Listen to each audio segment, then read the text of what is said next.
Member शरीफ पे जलवाबार बाबरकत उलमाए अहले सुन्नत, हाज़रीन जलसा, ख़वातीन उम्मत, अस्सलामु अलैकुम व रहमतुल्लाहि व बरकातुहू।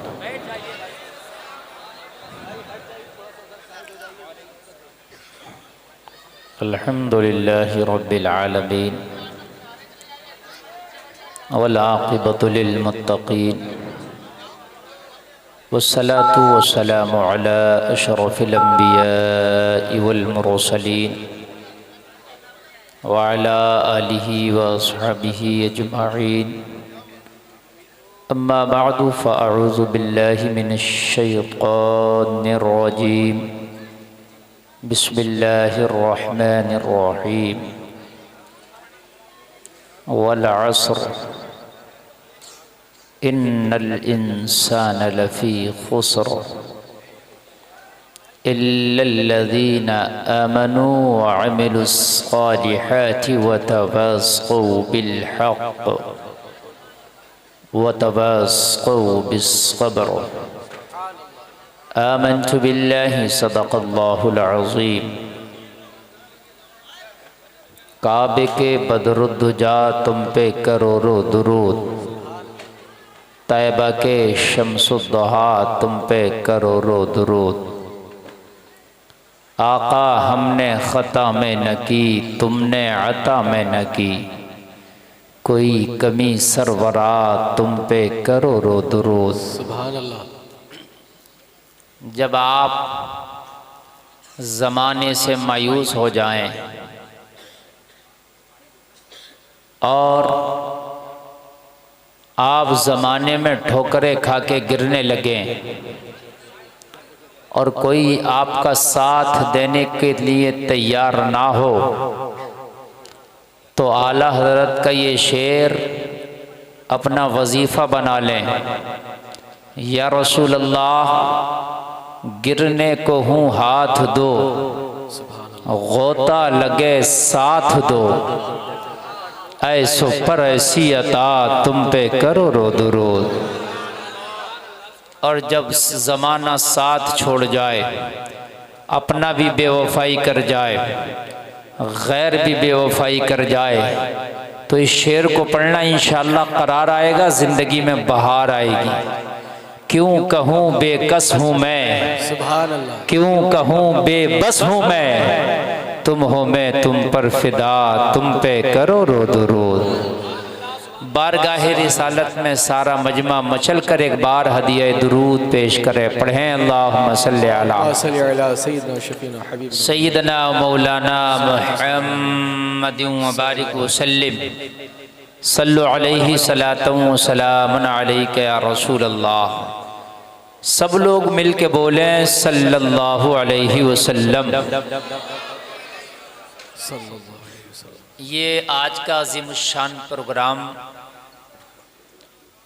गरीब नवाज कॉन्फ्रेंस व जलसे दस्तारबंदी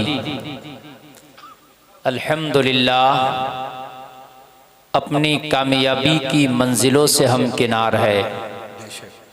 अब तक का प्रोग्राम बहुत कामयाब, बल्कि कामयाब से भी कामयाब ये चला और आपने बहुत अच्छा समाअत किया।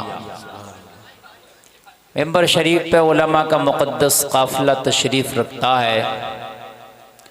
हज़रात, मैंने आपकी समाअतों को देखा तो मुझे बड़ी खुशी हुई। आप लोग माशाअल्लाह बहुत अच्छा सुनते हैं। मुझसे पेशतर आपने बेहतरीन अंदाज में नातिया कलाम नूर कानपुरी साहब से समाअत किया। उनसे पेशतर भी आपने तक़रीरों नातो मनक़बत समाअत किए होंगे। हज़रात, हज़रत अल्लामा ज़करिया साहब क़िबला की दावत महब्बत पर मैं आपकी हाज़िर खिदमत हुआ। थोड़ी देर मैं भी चाहूँगा कि गुफ्तगू कर लूँ। सैयद साहब क़िबला भी तशरीफ़ रखते हैं मेंबर शरीफ पर, और हाफिज़ सरफराज साहब ने बड़ी मेहनतें की। जिस बाग़ के जिस गुलशन के ये माली हैं उसके फूल ही आपके सामने चमक रहे हैं। सुभान अल्लाह। और माली को तब खुशी होती है कि जब उसका फूल मार्केट में आके और जब ज़माना उसकी कीमत को समझता है। अब जो इन्होंने गुलशन में खून और पसीने से सिंचाई की थी वो फूल ये तुम्हारे सामने हैं और ये इंशाअल्लाह अपनी खुशबू से ज़माने को महकाएंगे। सुभान अल्लाह। खुश नसीब हैं वो घर वाले। ऑपरेटर साहब इसका आवाज़ बढ़ा कर रखो, कम मत करो भाई।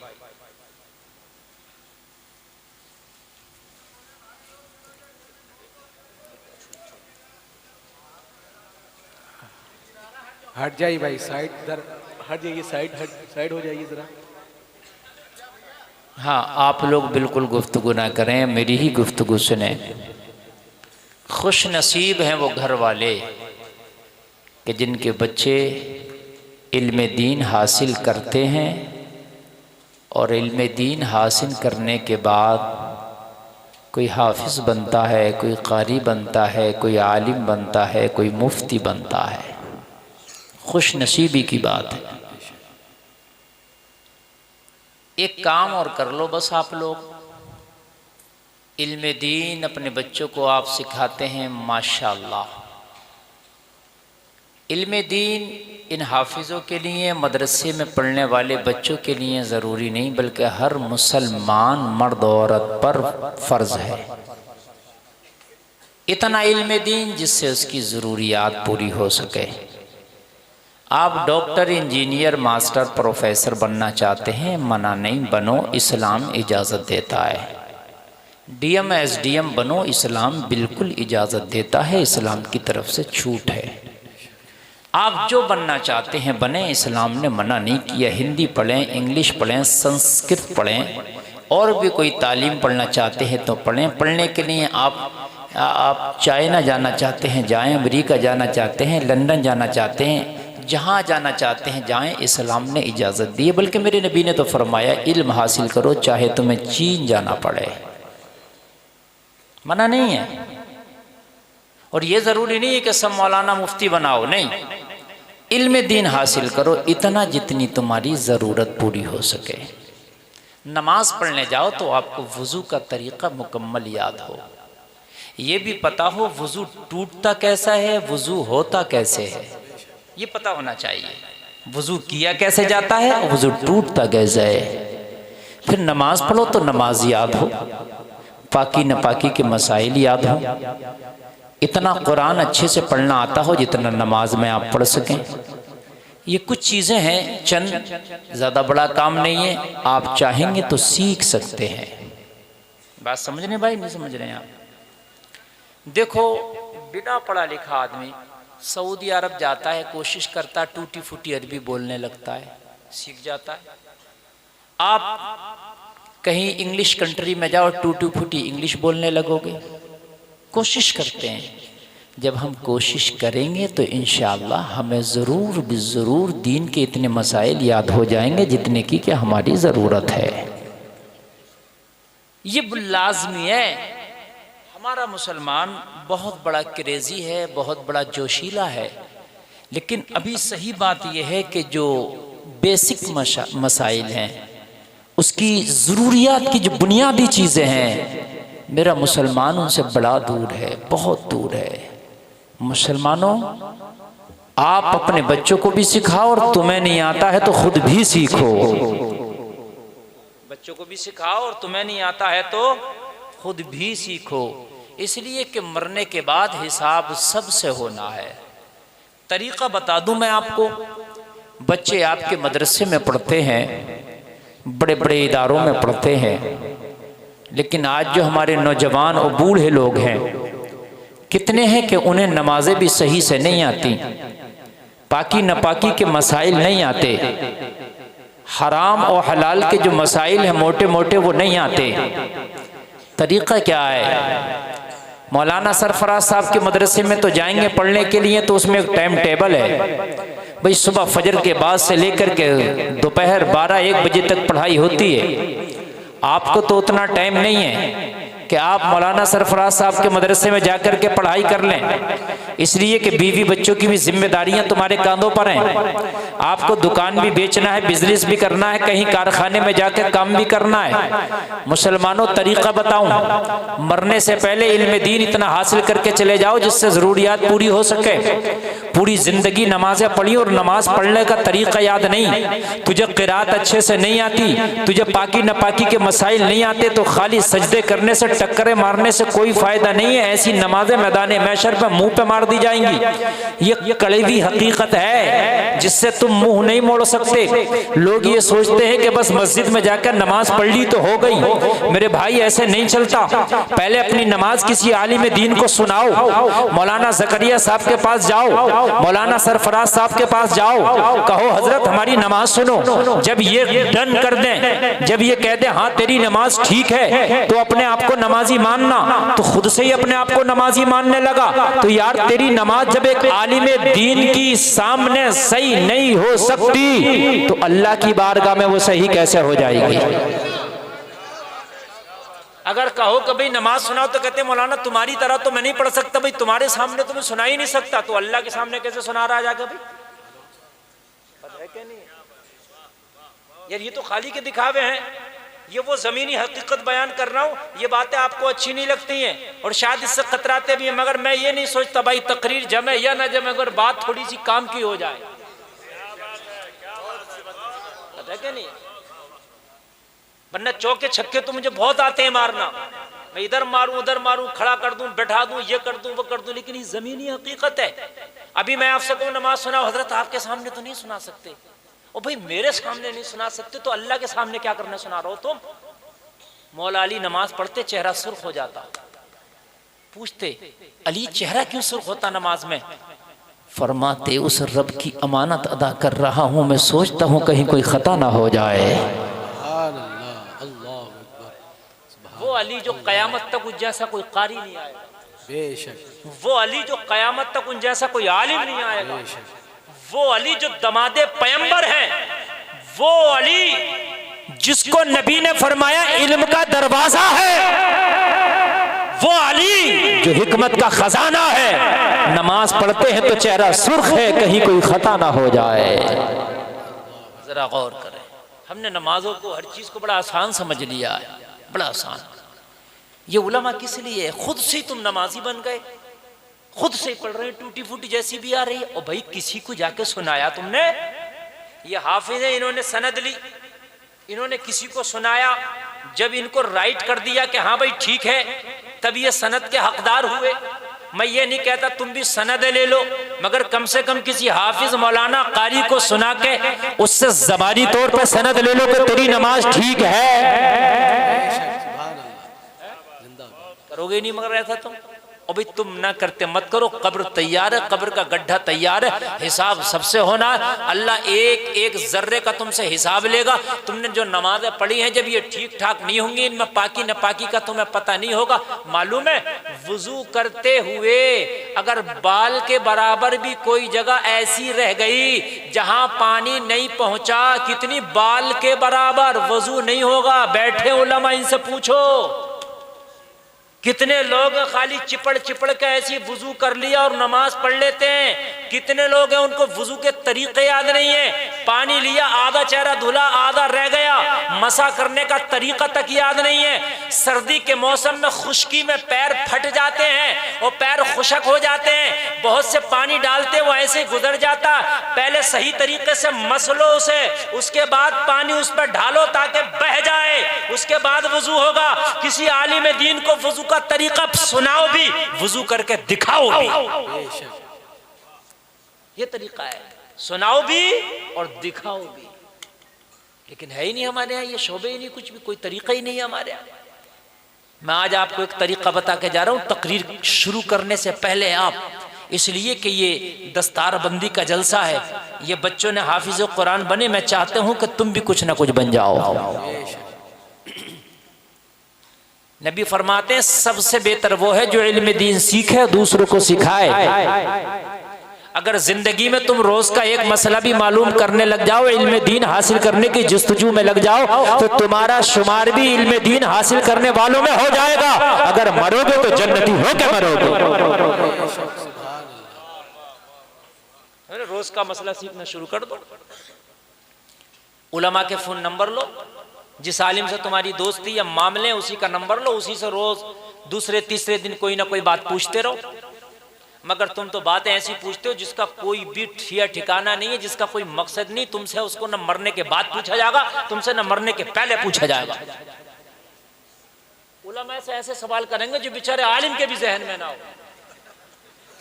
हाँ, ऐसे सवाल करेंगे जो आलिम के भी जहन में ना हो। वो बेचारा नहीं बताएगा तो कहेंगे मौलाना ज़करिया काबिल नहीं है। सही बात। अब बताइए मुझे, अब मुझे बताओ मेरे भाई, ये सब सवाल तुमसे पूछे जाएंगे। कोई पूछ रहा है कि हजरत ये बताओ हजरत मूसा की माँ का नाम क्या था। उनके एक शख्स पूछ रहा है कि जो हजरत इब्राहिम खलीलुल्लाह ने दुम्बा ज़ुबह किया था, तो जो वो छुरी थी ना, उसमें दस्ता कौन सी लकड़ी का था। अब बताओ मेरे भाई, ये पूछे जाएगा। किससे पूछा जाएगा तुम्हें, मुझे बताओ यार। ये सब है ना खुराफात के सवाल। ये पूछो हजरत ये बताओ मैंने नमाज पढ़नी है, मुझे नमाज का तरीक़ा बताओ, नमाज कैसे फासिद होती है ये बताओ, रुकू कैसे होगा, सजदा कैसा होगा, वज़ू कैसे होगा, गुस्ल कैसे होगा। ये चीज़ें तुम्हारे पूछने की हैं। ये चीज़ें पूछो जो तुम्हारे काम में आएंगी। बाकी जो और बातें हैं ना, ये सब चीज़ों के चक्कर में तुम ना पड़ा करो। और फिर जो बड़ी बड़ी बहसें वो बड़े बड़े उलमा पे छोड़ दो, वो तुम्हारा काम नहीं है। हाँ, जन्नत शद्दाद कहाँ बनवाया बताइए, ये पूछते हैं। और भी बहुत सी बातें हैं इस तरह की, हजार तरह की बातें। हमारे पास तो फ़ोन आते रहते हैं, तो हम इस चीज़ को झेलते रहते हैं। तो मैं आपको तरीक़ा बताऊंगा, तरीक़ा सुनिए आप। कितने बच्चे फारिग हुए हजरत इस साल? ये 8 बच्चे फारिग हुए। ठीक, कितने बच्चे फारिग हुए भाई बताओ? मैं दोनों चीज़ें भाई, आवाज़ नहीं, बिल्कुल तवज्जो करें, उलमा भी तवज्जो करें मेरी बात पर। ये कानपुर के इस गरीब नवाज मदरसे से 8 बच्चे फारिग हुए हैं। कानपुर में कई मदरसे और भी होंगे, और उनसे भी कई बच्चे फारिग हुए होंगे। ठीक है, तो गोया के कानपुर, पूरे कानपुर में तकरीबन लगाया जाए तो 50 बच्चा फारिग हो गया होगा। है जायदी हो गया होगा, मगर मैं तो कम से कम बता रहा हूँ 50 हाफिज बन गए, कुछ मौलाना भी बन गए होंगे, कुछ कारी भी बन गए होंगे। इस साल मस्जिदें कितनी बनी कानपुर में? शायद एक भी नहीं। बात है कि नहीं है? शायद एक भी नहीं भाई, बात है। मदरसे कितने बने? शायद एक भी नहीं। अब तुम समझते हो मौलाना का काम है सिर्फ मस्जिद और मदरसा चलाना, तो फिर ये 50 मौलाना निकलने, तो इस मदरसे आएंगे कहां से? मदरसा ना बना एक भी, मस्जिद ना बनी एक भी। बात है कि नहीं है? और 50 निकल गए, तो भाई ये कहां जाएंगे? बात है कि नहीं है? एक दिन ये भी हिम्मत तोड़ देंगे और तुम भी हिम्मत तोड़ दोगे। बच्चों को मौलाना बना के करूं क्या, जगह तो मिलती नहीं। परेशान, रमजान आता है तो हाफिज परेशान, मस्जिद कहां लगाऊं, जगह कहां लगाऊं। और जबकि जगह इतनी खाली है, वैकेंसी इतनी खाली है कि ये 50 नहीं, अगर 500 भी बन जाए तब भी कम पड़ेंगे। वैकेंसी इतनी खाली पड़ी है, मगर तुम उसमें नियुक्ति नहीं कर रहे, तो मैं भी क्या करूं। सुनो, जिसने कलमा पढ़ा है सबको दीन सीखने की जरूरत है।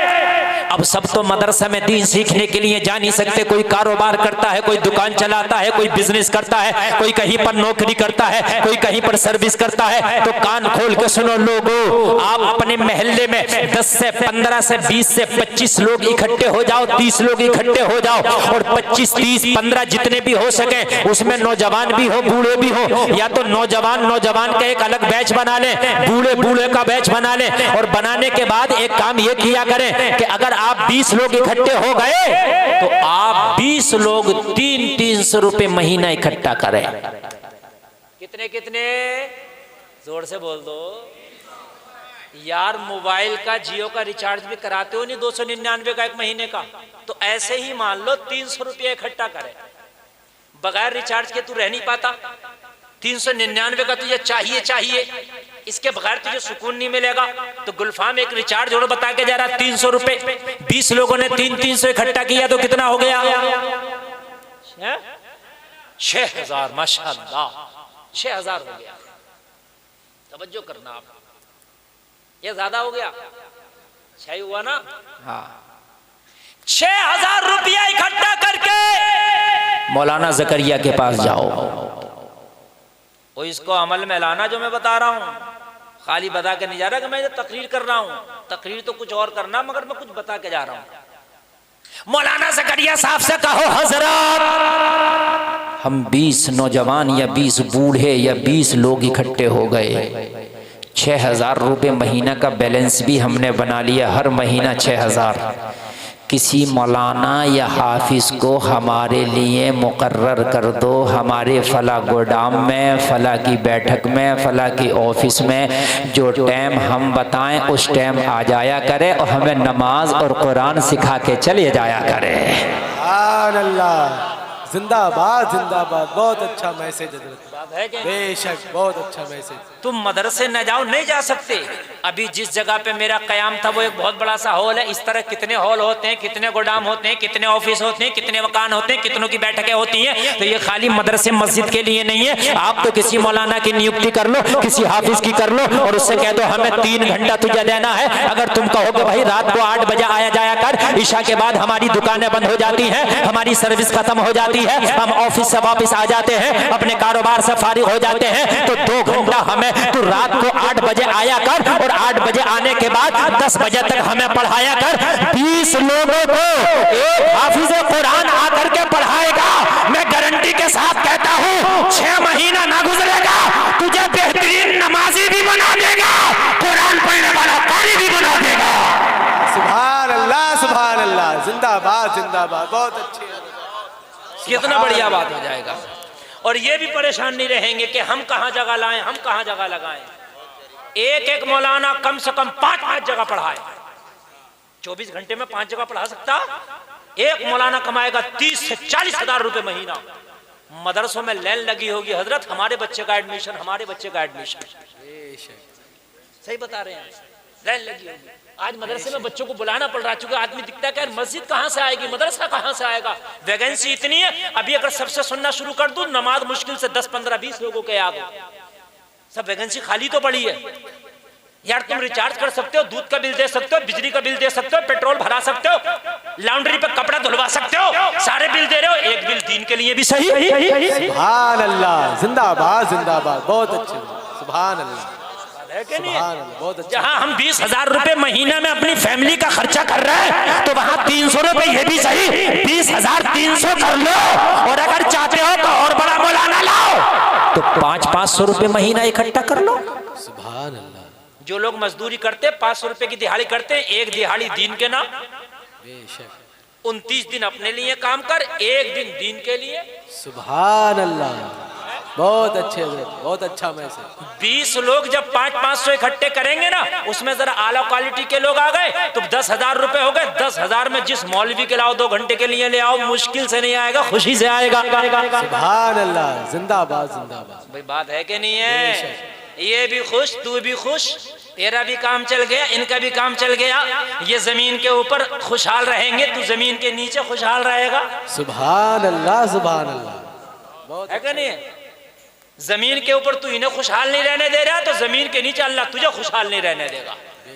हाँ मेरे भाइयों, ये बड़ी जरूरी बात है, ऐसा काम करना शुरू कर दो। कई जगह मैंने ये काम शुरू करा दिए, कई जगह करा दिए मैंने ये काम शुरू, और माशाअल्लाह दीन सीखा जा रहा है। ये वहाबी, नजदी, देवबंदी यही तो कर रहे हैं, जमातें निकाल रहे हैं, ये कर रहे हैं, वो कर रहे हैं। हमारा नौजवान 40 साल से जलसा करा रहा, वुजू का तरीका तक याद नहीं। ये 40 दिन की जमात में गया तो आधा मौलवी बन के आ रहा। वजह क्या है? ये सीखता है, हमारा सीखता ही नहीं, खाली नारा लगा लेता। बस खाली नारा, 40 साल से नारा लगा रहा। बेशक हजरत, वाह, कि गौस का दामन नहीं छोड़ूंगा। इससे पूछो पकड़ा किधर से, बता मुझे। छोड़ेगा तो जब तक तूने पकड़ा हो। मेरे भाई, रात मेरी बंगाल में तकरीर थी, मैंने वहां भी ये कहा, मेरी तकरीर का नंबर 2 बजे दिया। 2 बजे तक हा हूँ, इधर से नारे उधर से नारे। 2 बजे के बाद जब लोग सोने लगे, कुछ जाने लगे, और कुछ टूलने लगे, कुछ भूलने लगे, तो मुझे बिठाया। अब क्या करें मौलवी, मुझे बताइए आप। और मेरे भाइयों, कान खोल के सुनो, सीखो। सीखो, खाली नारा लगा के ना जाओ, जलसों में भी सीखो, जलसों के अलावा भी सीखो, अपने महल्ले में, अपने ऑफिस में, और कान खोल कर सुनो। कुछ अमीर लोग भी हैं तुम में, जिनकी बड़ी बड़ी फैक्ट्रियां कारखाने चल रहे हैं कानपुर में, वो चंदा ही ना ले किसी से। वो एक काम करे, मौलाना से करिए, एक मौलवी मुझे दो, मैं दूंगा उसको 10,000 रुपए मंथली, और अपने महल्ले के सब बूढ़े नौजवानों से कहते मेरे ऑफिस में आ जाया करो, मेरे हॉल में आ जाया करो, फ्री में मैं तुम्हें दीन की तालीम दिलाऊंगा। सुभान अल्लाह, सुभान अल्लाह, जिंदाबाद जिंदाबाद। बहुत अच्छे। ये भी तो हो सकता है ना है? तुम चाहते हो मैं सदका जारिया करूं, हर आदमी चाहता मैं नेक काम करूं, और उसको तुम किसी के बाप का इंतकाल हो गया हो, किसी की माँ का इंतकाल हो गया हो, किसी के दादा का इंतकाल हो गया हो, किसी की दादी का इंतकाल हो गया हो, तो उस मौलाना को जो अपने हॉल में पढ़ने के लिए रखा है, नजरिया ये बना ले, नियत ये कर ले कि अपने मरे हुए बाप के इसाले सवाब के लिए ये दीन में लोगों को सिखवा रहा हो। इधर तेरे हॉल में मौलाना लोगों को नमाज सिखाएगा, उधर कब्र में अल्लाह तेरे बाप की कब्र में जन्नत की खिड़की खुलवाएगा। सुभान अल्लाह, सुभान अल्लाह। नारे तकबीर, नारे रिसालत। भाई बात है कि नहीं है? कुछ लोग कहते हैं मदरसे को पैसा दे दो, पता नहीं मदरसे वाले लगाएंगे कि क्या करेंगे, कहाँ दें, कैसे नहीं दें। कुछ लोग अपना पैसा ऐसी जगह दे देते हैं, उन्हें पता ही नहीं कि हमारा पैसा जायज जगह जा रहा है, नाजायज जगह जा रहा है। कितने तो देवबंदी वहाबियों को अपना चंदा दे देते हैं, उन्हें पता ही नहीं कि जा कहाँ रहा है। तो फिर तू कहीं ना दे, चक्कर मत पड़। अपना अगर चाहता है कि खर्चा कर, तो दीन के मामले में ऐसे किसी हाफिज व कारी को बुला करके लोगों को दीन सिखवा दे। सुभान अल्लाह, सुभान अल्लाह। मगर ज़कात का पैसा नहीं लगेगा उसमें, ये मैं बता रहा हूँ आपको। कभी ज़कात का पैसा हिस्सा लगा के उस हाफिज को दे दो, अपनी तरफ से ज़कात उसके मुस्तहिकीन को पहुंचाइए आप, ठीक है भाई? हाँ, अच्छी बात है कि नहीं है? कितनी वैकेंसियां खाली हैं कानपुर में? कम से कम होंगे 500 महल्ले पूरे कानपुर में। अब चाहिए 500 हाफिज और 500 मौलाना। कम पड़ जाएंगे कि नहीं पड़ जाएंगे बताइए मुझे? पड़ जाएंगे कम। मगर तुम्हें फ्री का चाहिए। मरने से पहले तो दुनियादारी और मरने के बाद दीनदारी, अजीब मामला। मरने से पहले दुनियादारी, कपड़े पहनेगा तो पठान में कैसे पहने पठान ने? बात हंसने की नहीं, बात समझने की है। एक तुम्हें कुछ चुटकुला नहीं, मैं बात सुनिए। हीरो मूवी में कैसे कपड़े पहन रहा है, हीरोइन कैसे पहन रही है, बोलूंगा ऐसे, बाल ऐसे, ढाल ऐसे, चाल ऐसे, जिंदगी भर ये हीरो को फॉलो करता रहा। जब मौत आई तो मौलाना से कह रहे हजरत कफन कैसे कटेगा, चारपाई का रुख क्या होगा, मुसल्ला कैसे बिछेगा, कब्र कैसे खुदेगी। अब तुझे शरीयत याद आ रही है, अब मौलवी याद आ रहा। एक बात बताओ, 100 मौलवी बन जाते हो भाई, बेड़ी की डाली लाओ, उसके बगैर नहीं लगेगा, मिट्टी नहीं पाली जाएगी, और अहदनामा भी रखो। अब तो इतना मामला एक एक उस पर उंगल पर रोक के पड़ा जनाजे। रुक जाओ भाई, रुक जाओ। अहदनामा कहाँ? अहदनामे के चक्कर में आधा घंटा लगा दिया। हाँ होता है। बेड़ी की डाली नहीं मिल रही है तो 15 मिनट लगा दिया। क्यों? बेड़ी की डाली नहीं मिलेगी तो क्या बात है, मुसलमान नहीं रहेगा ये? है? बेड़ी की डाली काम नहीं आएगी, अपना अमल काम आएगा। बेशक खबर में अहदनामा काम नहीं आएगा, अपना अमल काम आएगा। कान खोल के सुन ले। अब मरा तो बड़ी शरीयत याद आई। किसी के घर में औरत का इंतकाल हो गया, किसी की बेटी, किसी की बहन, किसी की माँ का इंतकाल हुआ, तो कहने लगा गैर मर्द दूर हो जाए। सबको दूर कर दिया गया, उसे कफनाया गया। कफनाने के बाद में चारपाई पे लिटाया गया। लिटाने के बाद में ऊपर से चादर लगाई गई, ऊपर से पर्दा किया गया। जनानी मैयत लेके जाते नहीं पर्दा करके, हैं? जनाजे की चारपाई पे भी चादर डालते हैं, होती है कि नहीं होती है? उसके बाद कब्रिस्तान में कब्र के पास रखा गया। जब कब्र के हवाले कर रहे हैं तो कहने सारे लोग दूर हट जाओ। लोगों ने चादर तान ली, चारों तरफ से कब्र के चादर तानी है। जनानी मैयत अंदर जा रही है, बोलो है कि नहीं है? और मेरे भाई, तुझे मरने के बाद इतनी शरीयत याद आई। मुझे एक बात बताइए, जब तक गलत नहीं है ठीक है, लेकिन एक बात मैं पूछना चाहता हूँ। 5 कपड़ों के अंदर लपेट के जनानी मैयत को तू कब्र के हवाले कर रहा है, 5 कपड़ों में लिपटी हुई है, 5 कपड़ों में लिपटी हुई है। मौत ने इसके आवाज पर पर्दा डाल दिया है, बोल नहीं सकती आवाज, किसी को सुना नहीं सकती, इसलिए कि मुर्दा है, 5 कपड़ों में लिपटी है। उसके बावजूद भी चारों तरफ से तूने चादर लगा दिया है। आज तुझे इतना शरीयत का ख्याल है। ओ भाई, आज तेरी बहन कब्र में जा रही है तो चारों तरफ से तुझे चादर याद आई। काश जब ये बाजारों में बेपर्दा घूमती थी, जब तुझे इसकी सुकून मिल जाता।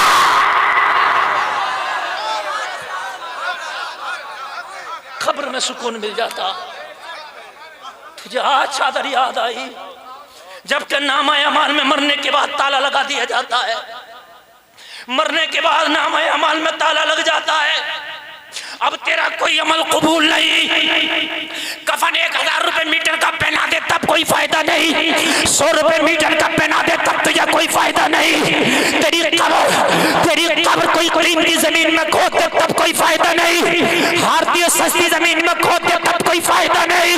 तेरे मरने के बाद 50 बिरयानी के भगोने बना बना के महल्ले वालों को खिला दो तब तुझे क्या फायदा। ए मेरे भाई कान खोल कर सुन ले, तुझे शरीयत जो मरने के बाद याद आती है, जो मौलाना मरने के बाद तुझे याद आता है। जनाजे पे मौलाना, कुरान खानी में मौलाना, कब्र पे मौलाना, मिलाद में मौलाना, फातिहा में मौलाना, दुआ में मौलाना। जिंदगी में ये मौलाना को याद किया होता। हजरत मेरी नमाज सुनो, तुझे मौलाना याद आया होता। मेरा हुस्न सुनो, मौलाना याद आया होता। मेरा वजू देखो, मौलाना याद आया होता। पाकी नपाकी का तरीका सुनो, मौलाना याद आया होता। तो मरने के बाद तुझे किसी की जरूरत ना पड़ती। इधर से मरता, उधर जन्नत का टिकट कंफर्म हो जाता। ना सुभान अल्लाह, नारे तकबीर, नारे रिसालत, उलमाए अहले सुन्नत, नारे तकबीर, नारे रिसालत। हमें मरने के बाद मदरसे के बच्चे याद आते हैं कि कुरान खानी में भेज दियो, खाना भी हमारे घर पर खा लेंगे। शादी में मदरसे के बच्चे याद नहीं आते, अपने अच्छे अच्छे फंक्शनों में याद नहीं आते। और मेरे भाई कान खोल कर सुन ले, जिंदगी में इन उलमा से कुर्बत करो, जिंदगी में उलमा के करीब रहो। अगर इन उलमा से जिंदगी में कुर्बत कर ली तो इंशाअल्लाह कब्र की जिंदगी अच्छी हो जाएगी। इंशाअल्लाह इंशाअल्लाह इंशाअल्लाह इंशाअल्लाह अपनी जिंदगी उलमा से करीब करो। मेरे भाई बीमारी के आलम में अगर डॉक्टर से दूर रहो तो आदमी हलाक होने का खतरा है। और इस माहौल में, इस पुरफतन दौर में अगर उलमा से दूर रहो तो ईमान के खराब होने का खतरा है। अल्लाहु अकबर। उलमा से करीब रहो, उलमा को अपने से करीब करो। मरने के बाद हमें बड़ी शरीयत याद आती है। मरने के बाद तो हम एक चीज भी आगे और पीछे नहीं करते। मेरे भाई जिंदगी में भी ऐसे ही काम किया करो। और मेरे भाई मरने के बाद का तो मामला क्या है। अगर तुझे कफन मिला तब ठीक है, कफन ना मिला तब भी कोई मसला नहीं। तेरे अमल अच्छे होंगे तो तुझे जन्नत मिल जाएगी। सरकार के चचा तो जब शहीद हुए ना तो मेरे भाई तुम्हें मालूम है जब उन पर कफन डाला गया सरकार के चचा पे, जब पैर उनके ढके जाते थे तो सर उघर जाता था, और जब सर ढकते थे तो पैर खुल जाते थे। कफन इतना नहीं था कि पूरा जिस्म ढक जाता। मेरे भाई कफन छोटा पड़ गया, फिर मेरे नबी के चचा का सर ढक दिया गया, पैरों पे घास काट के डाल दी गई। ओ लोगों अपने अमल अच्छे करो। तुम्हारे मरने के बाद तुम्हारी कोई फातिहा कराए ना कराए, अपने अमल खुद अच्छे करके चला जाओ। सुभान अल्लाह, सुभान अल्लाह, बहुत अच्छा। खुद अच्छे करके जिंदाबाद जिंदाबाद। ये तो ऐसे ही मामला है कि बाप जब जिंदा था तो बाप को पूछता तक ना था, बाप का हाल तक नहीं पूछा बेटे ने, वो मेरे बाप तो कैसा है। बाप जिंदा था तो न उसका खाना पूछा न उसकी खिदमत की। और जब बाप मर गया तो उसकी फातिहा में 10 तरह का फल ला के रखता है। किस काम का तेरा ये फल? बाप जिंदा था तब बाप को फल खिलाया होता तो तुझे कुछ काम आता। बाप मर गया तो फातिहा में 10 तरह का फल है, बाप जिंदा था तो पूछा तक नहीं। ये क्या मामला है? और मेरे भाइयों दीन से दूरी इख्तियार ना करो, दीन से करीब हो जाओ। तुम्हें पता नहीं है कयामत बहुत करीब है। मैं अब तकरीर शुरू कर रहा हूँ, कयामत बहुत करीब है। अभी देखो टर्की में कैसे ज़लज़ले आए, ज़मीन धंस गई। मीडिया की खबरें हैं कि 10 फीट जमीन धंस गई टर्की की। कहते हैं नक्शा पलट गया वहां का, सारे प्रोग्राम चेंज हो गए। लोगों इतना खतरनाक ज़लज़ला था कि अब तक लाशें निकल रही है। इतना खतरनाक, तुम क्या समझते हो? ऐनमा तकूनु युद्रिकुमुल मौत वलौ कुंतुम फी बुरूजिम मुशय्यदा। अल्लाह फरमाता है मौत आएगी, तुम कितने ही मजबूत किलों में क्यों न बंद हो जाओ, तुम्हें वहां भी पालेगी। बड़े बड़े फ्लैटों में रहने वाले धंस गए, बड़े बड़े मजबूत प्रोग्राम बनाने वाले बिल्डिंगों के वो धंस गए। जिन इंजीनियरों ने नक्शे बनाए थे बिल्डिंगों के, जिन्होंने ड्राइंग बनाए थे बिल्डिंगों के, वो खुद इंजीनियर धंस गए, उनकी लाशों तक का आता पता नहीं है। कहाँ हो लोगों? अल्लाह का जब अज़ाब आता है बड़ी बड़ी मजबूत बिल्डिंगें मिस्मार हो जाती हैं। मेरे भाई कयामत करीब है और उससे पहले ही तुम्हें तो मर जाना है। तुम मौत की तैयारी कब करोगे मुझे बताओ। जलसे में आने वालों, मौत इतना यकीनी अम्र है। हर चीज में दुनिया इख्तलाफ करती है, हर चीज में इख्तलाफ है।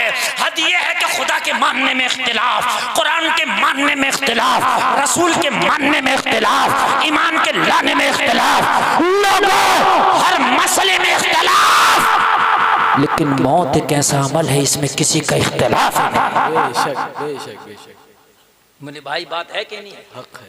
कुरान के मानने में इख्तिलाफ, खुदा के मानने में इख्तिलाफ, रसूल के मानने में इख्तिलाफ। हद यह है कि ईद होती है उसमें भी इख्तिलाफ। कोई कहता 29 में होगी, कोई कहता 30 में होगी। दो ईदें भी हो जाती हैं। होता है कि नहीं होता है? मौत अगर काफिर से कहो कहेगा आगी, यहूदी से कहो आगी, ईसाई से कहो आगी, मुसलमान से कहो आगी, सुन्नी से कहो आएगी, नजदी से कहो आएगी, किसी का इख्तिलाफ नहीं। और होगा भी कैसे? अल्लाह फरमाता वलन युअख्खिरल्लाहु नफ्सन इज़ा जाअ अजलुहा, जब मौत आएगी तो एक सांस की भी मोहलत ना दी जाएगी। एक सांस की भी मोहलत नहीं। ऑक्सीजन लगा लो, बड़े से बड़े हॉस्पिटल में चले जाओ, लेकिन एक सांस की भी मोहलत नहीं दी जाएगी। एक चीज और बताना चाहता हूं मैं आपको, आज तक मौत का फरिश्ता किसी के पास से वापस नहीं गया। आज तक जब मौत का वक्त आया, मौत का फरिश्ता आया तो उसको लेकर ही गया, वापस नहीं गया। कायदे कुल्लिया है, जिसकी मौत आएगी, कुरान कह रहा है एक सांस की मोहलत नहीं देंगे। कुरान क्या कह रहा है? एक सांस की मोहलत नहीं देगी। कुरान ने मना कर दिया तो मिलेगी मोहलत? नहीं मिलेगी। कुरान ने मना कर दिया। टाइम मुतय्यन, वक्त पर उसकी रूह निकाली जाएगी। शद्दाद भी अभी जिसका जिक्र कर रहे थे, जब अपने बाग़े-ए-रम को देखने गया ना, अपनी मसनूई जन्नत को देखने गया ना, फरिश्ता आ गया मौत का, कहा अल्लाह का हुक्म है जन्नत में दाखिल होने से पहले तेरी रूह निकालूं। हाथ जोड़ के कहने लगा इतनी तो मोहलत दे दे के एक नजारा कर लूं। कहा मोहलत कहां से दे दे, जब रब का हुक्म आता है तो मोहलत खत्म हो जाती है। मोहलत खत्म हो जाती है। मौत का फरिश्ता आज तक किसी के घर से कहीं से वापस नहीं गया, आया तो लेकर के गया। यहाँ पर एक जहन करीब करने के लिए बात बता दूं, अगर किसी के घर में शादी हो तो पूरा महल्ला तैयारी में लग जाता है, पूरा खानदान का खानदान तैयारी में लग जाता है, पूरा घराना तैयारी में लग जाता है, पूरी रिश्तेदारी, पूरी लॉबी तैयारी में लग जाती है। मैंने पूछा क्या मामला है? कोई कहता है मेरे भतीजे की शादी है इसलिए कपड़ा बना रहा हूँ, कोई कहता है मेरे बेटे की शादी है मैं इसलिए घर को पुतवा रहा हूँ, रंगवा रहा हूँ, अपने घर को डेकोरेट करा रहा हूँ। कोई कहता है मेरी भाई की शादी है, कोई कहता है मेरे चाचा की शादी है, कोई कहता है मेरे मामा की शादी है, कोई कहता है मेरे फला की शादी, मेरे फला की शादी। शादी एक है, तैयारियां पूरे खानदान की चल रही है। तैयारी एक दिन से नहीं, महीना पहले से चल रही है, बल्कि सालों पहले से चल रही है। बोलो होती है कि नहीं होती है? तुम्हारे घर में भी शादी होती है, सालों पहले से तैयारी होती है कि नहीं होती है? महीनों पहले से तो पूरी रिश्तेदारी में शुरू हो जाती है। बोलो होती है कि नहीं होती है? जिस शादी की तैयारी पूरा खानदान, पूरा महल्ला, पूरी रिश्तेदारी कर रही है, क्या वो शादी पाए तकमील तक पहुंचेगी? इसका यकीन है किसी को? तो सब मना कर देंगे नहीं। हमने रिश्ते भी टूटते देखे हैं, हमने बरातें भी लौटती देखी है। रिश्ते भी टूट जाते हैं और बरातें भी लौट जाती हैं। ऐसा होता है कि नहीं होता है? लेकिन उसके बावजूद भी 100% किसी को यकीन नहीं कि ये इसकी बारात जाएगी तो ये शादी मुकम्मल होगी कि नहीं। लेकिन पूरी रिश्तेदारी, पूरा खानदान, पूरा महल्ला तैयारी में लगा है। जिस शादी का यकीन नहीं कि होगी कि नहीं होगी, लेकिन मुसलमान जिस मौत का यकीन है कि आएगी, जब मौत का फरिश्ता आएगा तो वापस नहीं जाएगा, मुझे बता इस मरने की तैयारी कब करेगा? इसकी तैयारी कब करेगा मेरे भाई? इसकी भी तो तैयारी होना चाहिए नहीं? मुझे बताइए, शादी की तैयारी, मकान की तैयारी, प्लाट की तैयारी, गाड़ी की तैयारी, हर चीज की तैयारी कर रहे हो, ये लूंगा वो लूंगा, मरने की तैयारी कब करेगा? मेरे भाई मरने की तैयारी कब करोगे? मौत पर हक है। अल्लाह ने वक्त भी लिख दिया, जगह भी लिख दी, टाइम भी लिख दिया। जिस जगह पर मरना है उस जगह पर तुझे जाना होगा। जिस टाइम तुझे मरना है उस टाइम तुझे वहां पर पहुंचना होगा। जब तेरा मरने का वक्त करीब आएगा उस जगह तू चल के पहुंच जाएगा। तुझे मौत वहां पा लेगी। मौत का फरिश्ता वापस नहीं जाएगा। लोगों, जैसे सूरज का निकलना यकीनी, उससे ज्यादा मरना यकीनी है। दुनिया का काम बाद में करो, मौत की तैयारी पहले करो। सुभान अल्लाह, सुभान अल्लाह। बेशक दुनिया का काम बाद में, मौत की तैयारी बेशक पहले। एक बात बताऊं, जब बंदा माँ के पेट में होता, अभी दुनिया में नहीं आया, माँ के पेट में था, अल्लाह फरिश्ते को हुक्म देता, लिख कितना जिएगा, ये कितना खाएगा, कितना पिएगा, कितना कमाएगा, कितनी सांसें लेगा, लिख। और ये भी लिख दे कहाँ मरेगा, किस टाइम मरेगा, किस जगह मरेगा, सब लिख देता फरिश्ता। दुनिया में बाद में आता है, मौत पहले कंफर्म हो जाती है। मौत की जगह पहले डिक्लेयर कर दी जाती है, कहां मरेगा, किस टाइम मरेगा, बिल्कुल मुकम्मल। अब जहन हाजिर करके सुनना, मैं आपको एक बात बताऊं, अभी 2018 में सरकार ताजुश शरिया का विसाल हुआ, पूरी दुनिया से लोग उनके जनाजे में आए, उड़ीसा से भी कुछ लोग आए थे, बाया पिलाल आए दिल्ली, दिल्ली से उन्होंने एक इनोवा कार की भाड़े की आ गए बरेली, जनाजे ताजुश शरिया में शरीक हुए, वापस जा रहे थे, शाम हो गई, रात होने लगी थी, दिल्ली और बरेली के बीच में थे। उन्हीं लोगों में एक मौलाना कमाल अख्तर नाम के थे, मेरे दोस्त हैं, उड़ीसा रहते हैं, निजामत करते हैं। उनका बयान है, कहने लगे मैं अगली सीट पे बैठा था, ड्राइवर के बराबर वाली, जो ड्राइवर के पास में सीट होती है ना, उस पर। कहने लगे रात हो गई, मुझे हल्की नींद आने लगी, नींद। जो सबसे पिछली सीट पर एक हमारा साथी नौजवान लड़का बैठा था, उसने पीछे से आवाज़ दिया, ओ मौलाना साहब, ड्राइवर के बराबर वाली सीट पे सोया नहीं करते, ड्राइवर को डिस्टर्ब होता है, आप गाड़ी रुकवाएं, पीछे मेरी सीट पे आ जाएं और मैं बैठ जाता हूँ आगे, मैं सोऊंगा नहीं, ड्राइवर को जगाता रहूँगा।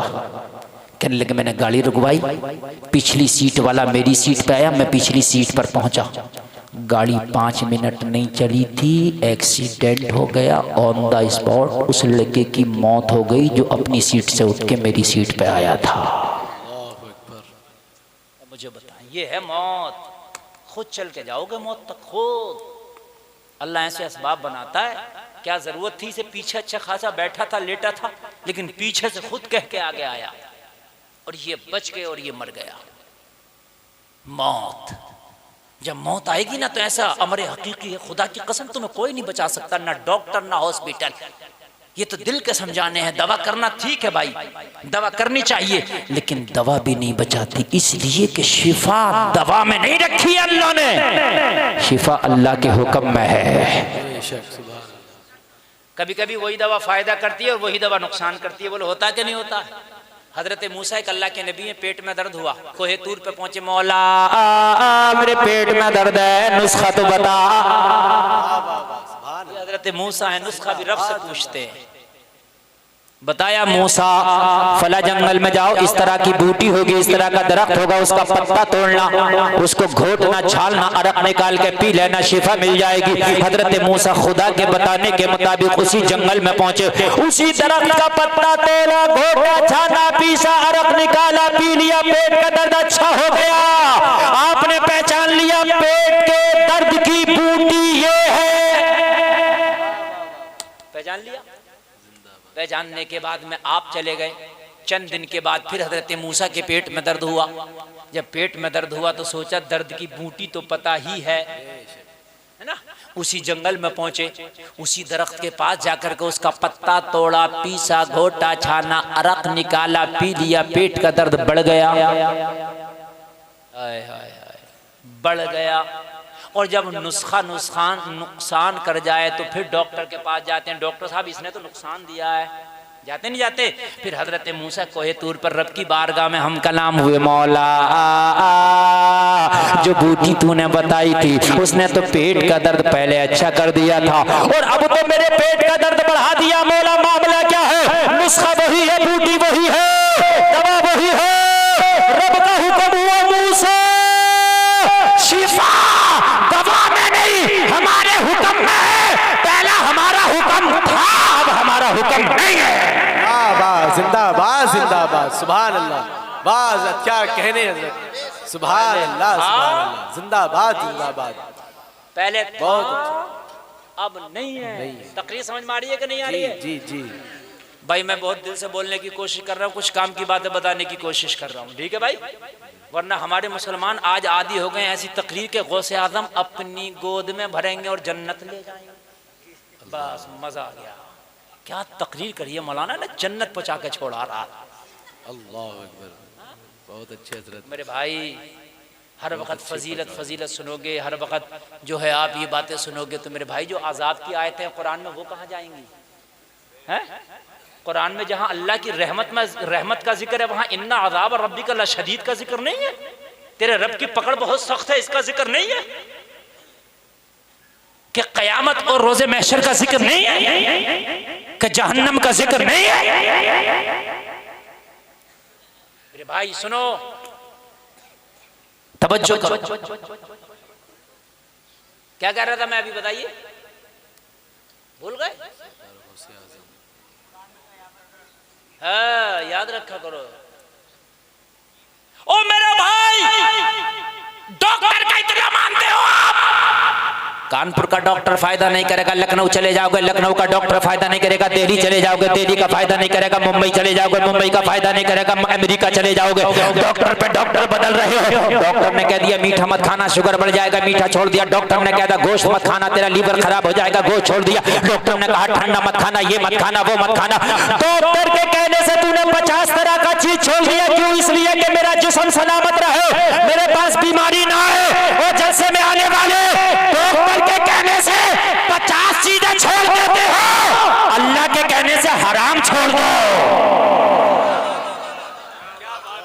अल्लाह के कहने से हराम छोड़ दो, हराम। डॉक्टर के कहने से 50 चीजें छोड़ दिया यार। 500 रुपए किलो का बर्फी रखा, नहीं खा रहा। भाई क्यों नहीं खा रहा? कहने लगा मौलाना डॉक्टर ने मना कर दिया। क्यों? इसलिए कि डॉक्टर ने कहा बर्फी खाएगा शुगर बढ़ जाएगा। मैंने कहा डॉक्टर का इतना मानता है, अगर हराम का सोना भी तेरे सामने रखा है तो हाथ ना लगा, मेरे अल्लाह ने मना कर दिया है। वाह वाह वाह, यार जरा जोर से बोलो ना सुभान अल्लाह। सुभान अल्लाह सुभान अल्लाह। मेरे अल्लाह ने मना कर दिया, मेरे अल्लाह ने मना कर दिया। मैंने नहीं जाना इसके करीब, मेरे अल्लाह ने मना कर दिया है? नहीं खाना मैंने हराम, मैंने नहीं खाना हराम। इंशाअल्लाह अगर आप हराम से बचोगे ना तो तुम्हारे घर में बेबरकती कभी नहीं आएगी। हराम से बचोगे ना तुम्हारे घर में परेशानियां कभी नहीं आएंगी। हराम से बचोगे ना तुम्हारे घर में बहुत ज्यादा बीमारियां कभी नहीं आएंगी। अगर कभी बीमारी भी आएगी ना तो वो आजमाइश के तौर पे आएगी। और मेरे भाइयों, अपने आप को हराम से बचाओ, अपने बच्चों को हराम से बचाओ। जिस दिन हराम खाना छोड़ दिया ना उस दिन तेरे दिल में नूर ही नूर होगा। सुभान अल्लाह, जरा जोर से बोलो ना सुभान अल्लाह। सुभान अल्लाह। हराम से बचो, हराम से। जिस दिन हराम से बच गए उस दिन कामयाब हो जाओगे, है ना? और बाज आदमी तो हर साल उम्रा करता है मगर रोजी हराम तरीके से कमाता है। तेरे उम्रा किस काम का? बाद आदमी हज कर रहा, 10 हज कर लिए, 5 हज कर लिए, लेकिन लोगों का पैसा मार लिया, लोगों का हक मार लिया। ओ मेरे भाई, अगर पैसा मार के, हक मार के, झूठ बोल के तूने पैसा कमाया, फिर उम्रा करता, हज करता, तेरा हज किसी काम का नहीं, तेरा उम्रा किसी काम का नहीं। अरे जायज तरीके से कमा, हर साल उम्रा ना कर, जिंदगी में एक बार कर, मगर जायज कमाई से कर। सुभान अल्लाह सुभान अल्लाह। रोजी हराम की है और खूब सजदे हो रहे, नमाजें पढ़ी जा रही है, नमाज कबूल हो जाएगी। एक नबी का सहाबी है, नबी के पीछे नमाज पढ़ता मस्जिद नबवी में। कह दो सुभान अल्लाह। सुभान अल्लाह। एक नमाज का सवाब 50,000 के बराबर मिलता मस्जिद नबवी में।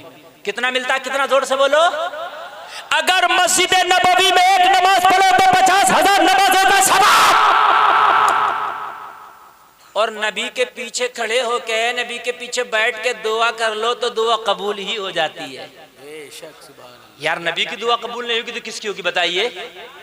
ये सिहाबी रोजाना मस्जिद नबवी में नबी के पीछे नमाज पढ़ता है मगर दुआ नहीं करता, बिना दुआ के भाग जाता है। मेरे नबी को अच्छा न लगा उसका ये अमल।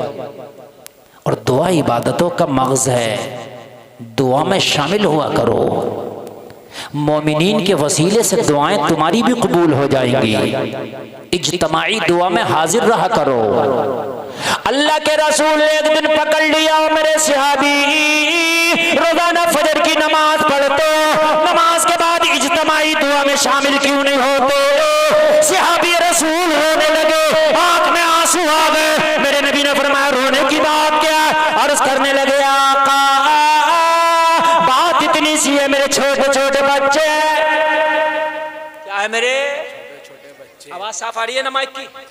आका मेरे छोटे छोटे बच्चे। नबी ने फरमाया बच्चे तो और भी बहुत से नमाजियों के हैं मगर वो तो नमाज भी पढ़ते हैं दुआ भी करते हैं, तू दुआ क्यों नहीं करता?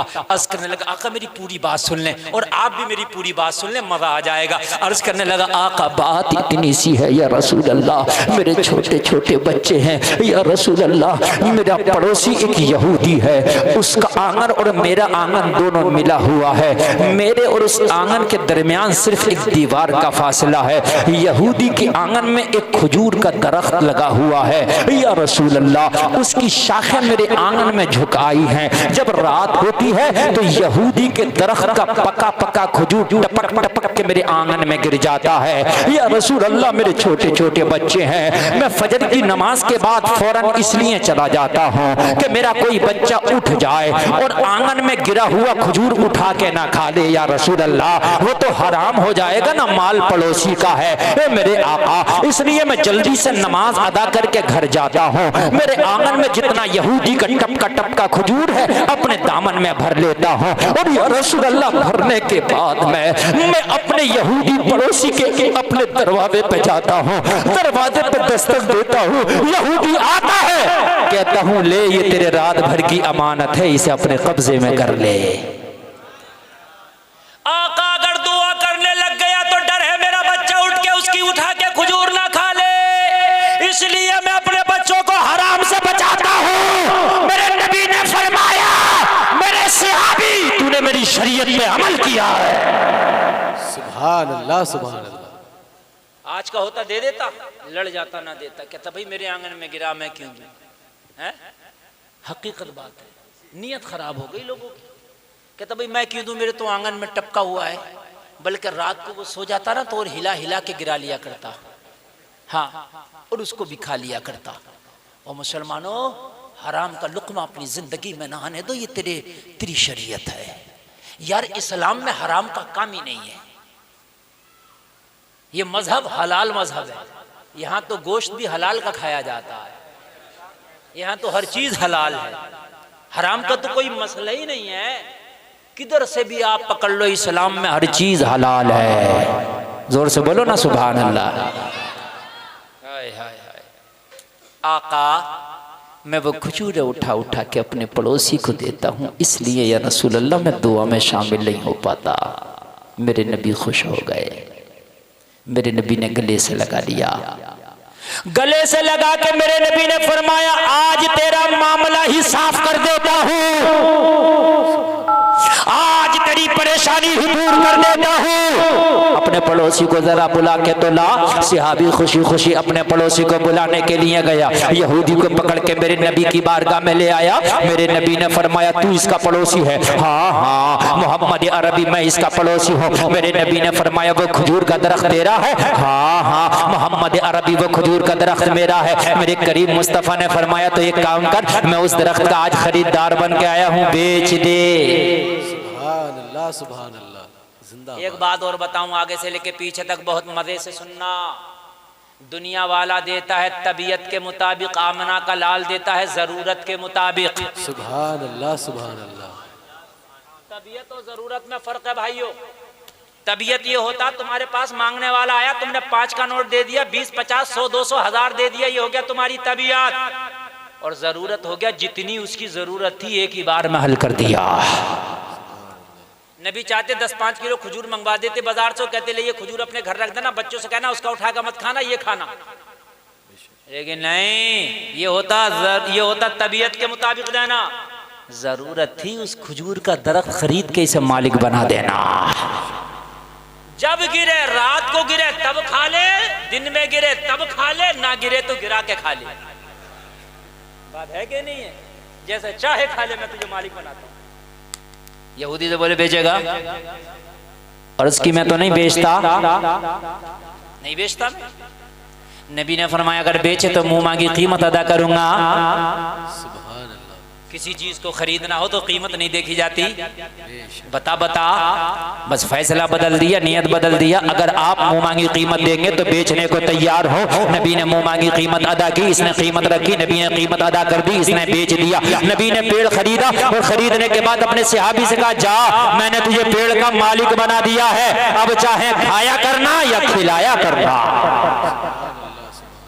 चाहे खाया करो चाहे खिलाया करो, मैंने पेड़ का मालिक बना दिया। अब सहाबी रसूल बड़े सुकून में है। अब तो सुबह में भी इबादत हो रही है, दुआ भी हो रही है, अल्लाह अल्लाह भी हो रही है। खजूर गिर रहा है तो बच्चे खा रहे हैं, नहीं गिरा तो गिरा गिरा के खा रहे हैं, खुद खा रहे हैं, महल्ले वालों को खिला रहे हैं, पड़ोस वालों को खिला रहे हैं। जलसे में आने वालों, एक कमाल की बात ये हो गई, ये खजूर का दरख्त जब से नबी ने खरीदा, इसके फलों में 4 चांद लग गए। पूरे मदीना में कोई इतना फल नहीं देता है जितना फल ये पेड़ दे रहा है, इसलिए कि जब से नबी ने खरीदा ना, इसके फलों में इजाफा हो गया, इसके फलों में 4 चांद लग गए। अब तो मौसम है खजूरों का, तब फल दे रहा है, मौसम नहीं है तब फल दे रहा है। किसी ने क्या कहा, खूब कहा है, जब तक बिके ना थे तो कोई पूछता ना था, तुमने हमें खरीद के अनमोल कर दिया।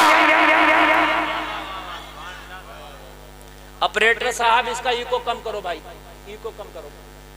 अब बात, हाँ थोड़ा इको कम कर दो, आवाज बढ़ा हुआ रहने दो, इसलिए कि तकरीर हो रही है, एक एक जुमला समझ में आना चाहिए।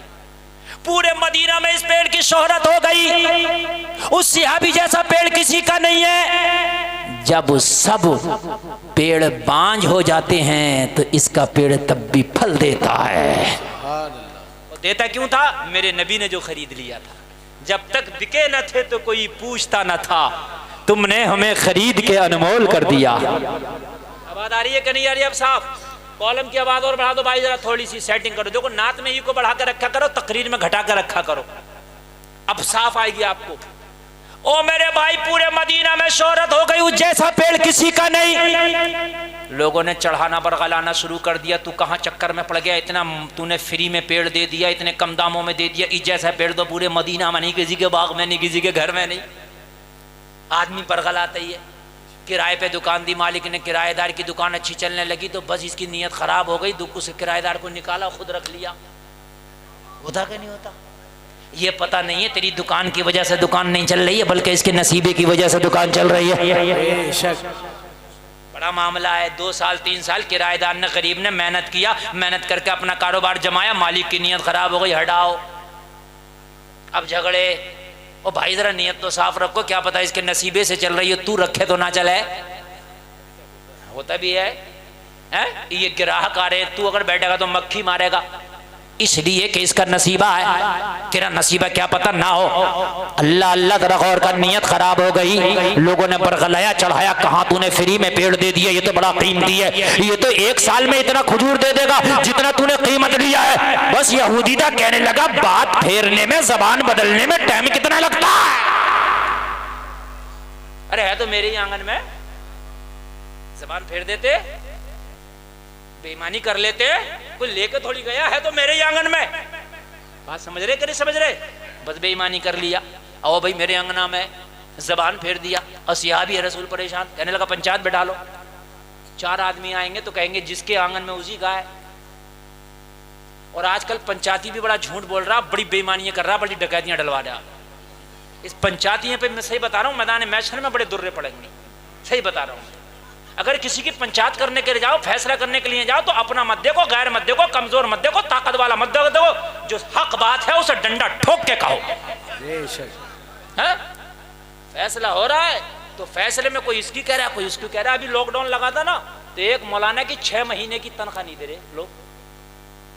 अब मुझे बुला लिया उस मौलाना ने बेचारे ने, बोला हजरत मेरे तरह करा दो। अब यार एक बात बताओ, मौलाना की बेचारे की वही 6-7 हज़ार रुपये की तनख्वाह, उस गरीब की वो भी नहीं दे रहे। सब मुतवल्ली फतवल्ली मिंबर सेक्रेटरी सब थे, पंचायत हो रही थी उस गरीब की तनख्वाह की भाई। और मैं भी गया, मैं खामोशी से बैठा था। मैंने कहा भाई क्या मसला? बोले भाई मसला ये है कि लॉकडाउन में नमाज तो किसी ने पढ़ी नहीं है, तनख्वाह मांग रहे हैं। ये हुआ है बहुत जगह। जी जी जी, नमाज तो हजरत किसी ने पढ़ी नहीं है जी और ये तनख्वाह मांग रहा है। तो मन के इससे पूछो कि लॉकडाउन में इसके बच्चों ने खाना खाया कि नहीं खाया। हो सकता है इसके बच्चों ने खाना ही ना खाया तो तनख्वाह ही मत देना, और जब लॉकडाउन में इसके बच्चों ने खाना भी खाया, पानी भी पिया, कपड़ा भी पहना, तो भाई तनख्वाह कौन देगा? तनख्वाह नमाज की थोड़ी लेता है, ये वक्त की लेता है। एक नमाज पूरी जमीन बेच के दे दो, उसका क्या बदला दे दोगे तुम? नहीं दे सकते। ये जो वक्त खर्च करता है इसका देता है। तो उसमें एक मुखिया साहब खड़े हुए, बोले भाई हम कहें एक हक बात। मुखिया साहब बोले हक बात कहें भाई। बोले ये लोग गलत कह रहे हैं, ऐसा नहीं होता है। मैंने कहा तुम हक कह दो। बोले साहब इनके 45,000 रुपये हो रहे हैं इमाम साहब के, तकरीबन बताए आसपास, या 50,000 हो रहे। बोले 25,000 रुपये इन्हें दिए जाए। ये हक बात कही उन्होंने। बोले बस मत इन्हें दबाओ और मत इन्हें दबाओ। तो मैंने कहा 25,000 मरने के बाद तू देगा इमाम के? एक बात बता, मरने के बाद ही तो 25,000 तो डकाती डाल रहा, तू देगा? अब नहीं बोलता, कह रहा मैं तो हक बात कह रहा। मैंने कहा तू कहां से हक कह रहा है? तेरे अब्बा के घर की हक बात। जब इसके 50,000 है तो पूरे 50 न दिलवा, 25 क्यों दिलवा रहा? पंचायतें करते हैं लोग, पंचायतें झूठी को भाई थोड़ा इसे दबा दो, थोड़ा इसे दबा दो। अरे क्यों दबा रहा? जो हक बात है वो कह। किसी के हैं तो वो पूरे दिला, तेरी बात ना मानी जा, ना मानी जा, हक बात तो कह दे। बात है कि नहीं है? हजरत यूसुफ को जब मिस्र के बाजार में बेचा गया, जुलेखा ने अपने कीमती असासा लेके भेजा अजीज मिस्र को, यूसुफ को खरीद के लाना। मगर एक बूढ़ी औरत रुई की कट्टा लेके जा रही थी यूसुफ को खरीदने के लिए। किसी ने पूछा कहाँ जा रही हो ज़ईफ़ा? कहा यूसुफ को खरीदने। कहा अजीज मिस्र कुल असासा लेके आया है खरीदने यूसुफ को, तू रुई के गिट्टे से खरीदेगी? कहने लगी मुझे पता है इस रुई के गिट्टे से नहीं खरीद सकती, मगर मैदाने मैशर में यूसुफ के खरीदारों में मेरा भी नाम आ जाएगा। जिंदाबाद जिंदाबाद, सुभान अल्लाह सुभान अल्लाह। तो इसलिए जा रहे हैं कि उसके महबूब के खरीदारों में, उसके चाहतमंदों में नाम मेरा भी आ जाए। तेरी बात अगरचे ना मानी जाए मगर हक बात कह दे, ताकि हक कहने वालों में तेरा भी नाम आ जाए। गरीब और कमजोर लाचार बेचारे बड़े परेशान हैं, उनकी कोर्ट में नहीं सुनी जाती, कचहरी में नहीं सुनी जाती, थाने में नहीं सुनी जाती, चौकी में नहीं सुनी जाती, और ये मुखिया और चौधरी भी डकैती कर रहा, ये भी नहीं सुन के दे रहा। और मेरे भाई हक बात कहो, गरीबों का साथ दो। लोगों मेरे नबी की बारगाह में ये सहाबी दौड़ा आया, आका मामला उलझ गया। या रसूल अल्लाह, उस यहूदी की नीयत खराब हो गई, जबान से पलटी मार गया, मेरी बेईमानी कर ली, पेड़ देने से इनकार कर दिया। नबी ने फरमाया टेंशन क्यों लेता है, यहूदी ने पलटी मारी है, मोहम्मद ने पलटी नहीं मारी है। जिंदाबाद यार जरा जोर से बोलो, इधर वालों को क्या हो गया, जरा जोर से बोलिए। अरे पलटी उसने मारी है, पलटी मोहम्मद ने नहीं मारी है। मैंने जिसे जिसका मालिक बना दिया वो बना दिया। सुभान अल्लाह सुभान अल्लाह। मालिक को मुख्तार वो नहीं, मालिक को मुख्तार मैं हूँ। मैंने तुझे मालिक बना दिया, पेड़ तेरा है। कहने लगा वो मना करता है, नबी ने फरमाया उसके मना करने से क्या हो गया, पूरा मदीना भी मना करे तो पेड़ तेरा है। सुभान अल्लाह सुभान अल्लाह, जिंदाबाद जिंदाबाद। मदीना भी मना करे तो पेड़ तेरा है, इसे कहते हैं हक और साथ। कहने लगा या रसूलल्लाह पंचायत बिठा लिया तो लोग उसकी जी कहेंगे उसके आंगन में। मेरे करीम मुस्तफा ने फरमाया अरे ये तो वो डरे जो मोहताज हो, तेरा नबी तो मालिक व मुख्तार है। उसका पेड़ भी देख लूंगा, उसका आंगन भी देख लूंगा। जा पेड़ के करीब जाना और जाके कह देना मोहम्मद का हुक्म है, इसके अंगना से चलो मोरे अंगना में आ जाओ। नारे तकबीर, नारे रिसालत, इख्तियाराते मुस्तफा, नारे तकबीर, नारे रिसालत। मैं तो उसे भी देख लूंगा, उसके पेड़ को भी देख लूंगा, उसके अंगना को भी देख लूंगा। जहां ना जाके दरख्त के तने के करीब जाके कह देना मेरे नबी का हुक्म है इसके अंगना से चलो, मोरे अंगना में आ जाओ। अल्लाह अल्लाह, ये सिहाबी था, सिहाबी। जिंदाबाद जिंदाबाद। अगर उठा पैजामा होता तो कहता पेड़ भी चलते हैं, कहता पेड़ भी चलते हैं। बहुत अच्छे हजरत। मगर इसका अकीदा टनाटन वाला था। आला हजरत ने इसी अकीदे को तो बयान किया है, खल्क के हाकिम हो तुम, रिस्क के कासिम हो तुम, जो मिला तुमसे मिला, तुम पे करोड़ों दुरूद। जिंदाबाद, सुभान अल्लाह सुभान अल्लाह, जिंदाबाद जिंदाबाद। हजरत ने इसी सिहाबी के अकीदे को बयान किया भाई, किसी और का अकीदा बयान नहीं किया। रब है मोती, ये है कासिम, अरे देता वो है, दिलाते ये है। जिंदाबाद, सुभान अल्लाह, जिंदाबाद जिंदाबाद। मगर इनके फतवे खत्म नहीं हुए। गैरुल्लाह से मांगना शीत, शीत, या रसूलल्लाह कहना शीत। नबी के रोजे के सामने जाके हाथ फैला के खड़े हो जाओ, नहीं खड़े। आज भी मुतव्वे को नहीं खड़े होने, वो काला कलोटा खड़ा होता है वहां, देखो लाल रुमाल लगाए हुए, देखना वो खड़ा होता, आप देखना वीडियो में। और किसी को अगर कोई दुरूद पड़े तो कहता नहीं नहीं नहीं, काबा की तरफ, हराम हराम। इसको पता नहीं है कि ये मुकम्मल हराम खड़ा। जो नबी का गुस्ताख है ना कहीं उसका नुत्फे में कमी है। कहीं भी देख लेना, कहीं भी देख लेना, नुत्फा खंगाल के उसके नुत्फे में कमी है। ये ना माने अपने फतवों से, जिंदाबाद जिंदाबाद, ना माने अपने फतवों से। आला हजरत ने ये कहते रहे ये शिर्क वो शिर्क। आला हजरत कहते रहे चीख चीख कर खल्क के हाकिम हो तुम, रिज़्क़ के कासिम हो तुम, जो मिला तुमसे मिला, तुम पे करोड़ों दुरूद। मगर ये फतवे लगाते रहे मोहम्मद या अली जिसका नाम, वो किसी चीज का मालिक नहीं। आला हजरत कहते रहे रब है मोती, ये है कासिम, देता वो है, दिलाते ये है। मगर ये ना माने तो आला हजरत भी अब अपनी पे आ गए।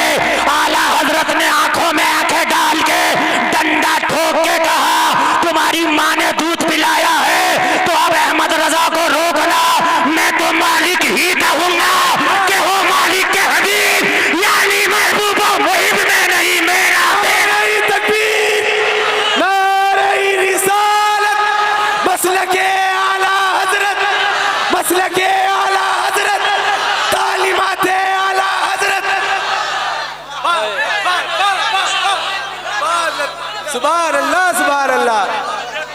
हाय हाय यार, आला हजरत ने खुदा की कसम एक जुमला बता रहा हूं तुम्हारी जबान में, अपनी जबान में बाद में कहूंगा।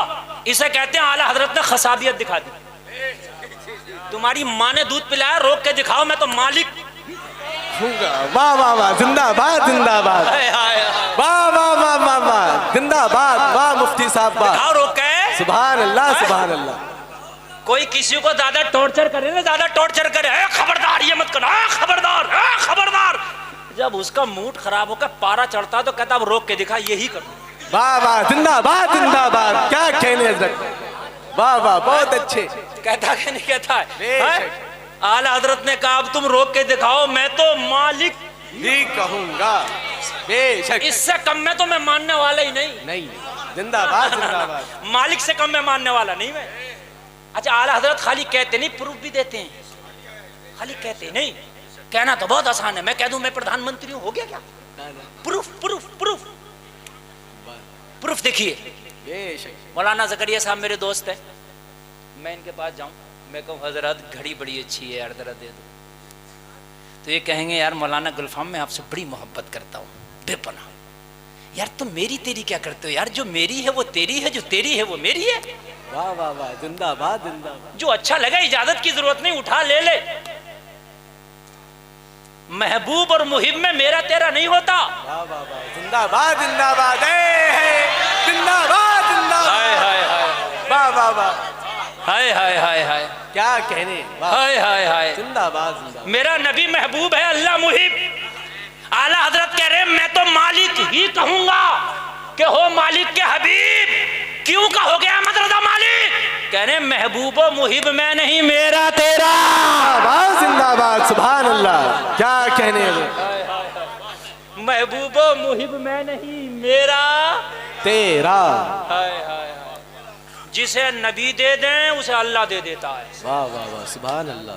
और मैं बता भी देता हूँ आपको, अकीदा सहाबा का बयान करूंगा, बुखारी की हदीस है। वाह वाह, जिंदाबाद। हुज्जतुल वदा के मौके पर हज करने के बाद मेरे नबी सारे सहाबा के साथ बैठे हैं।